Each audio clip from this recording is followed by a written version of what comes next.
Рыбный промысел в Абхазии – это одна из бюджетообразующих отраслей.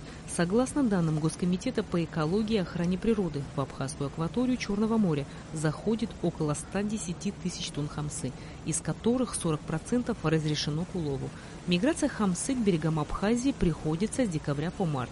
Ежегодно во время путины у побережья нашей страны стоят на рейде иностранные суда, которые нанимаются местными владельцами рыбоперерабатывающих комбинатов. В этом году их 30.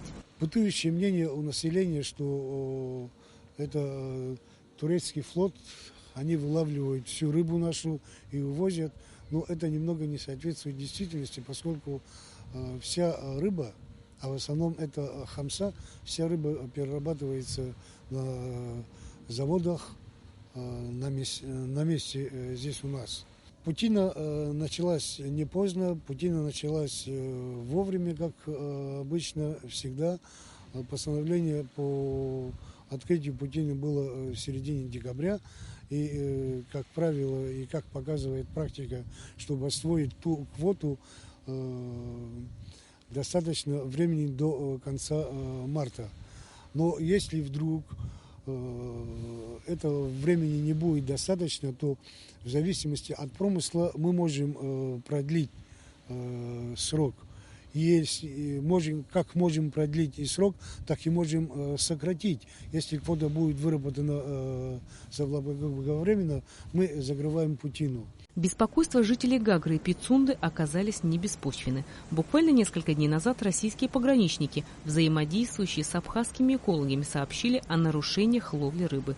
В районе бухты Пицунда 8 зафрахтованных рыболовных сейнеров нарушили 500-метровую зону. Нарушений, да, однозначно не имеются. Нам доложили, какие это корабли, и с капитанами наши сотрудники вчера и позавчера имели обстоятельный разговор, выясняя обстоятельства, почему так произошло.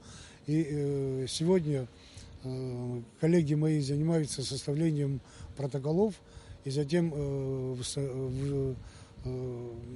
будет вынесено постановление по каждому нарушению. То есть без внимания это все не остается. В этом году, согласно постановлению Кабинета министров, квота на вылов рыбы у берегов Абхазии составила 35 тысяч тонн с допустимым уловом до 40 тонн.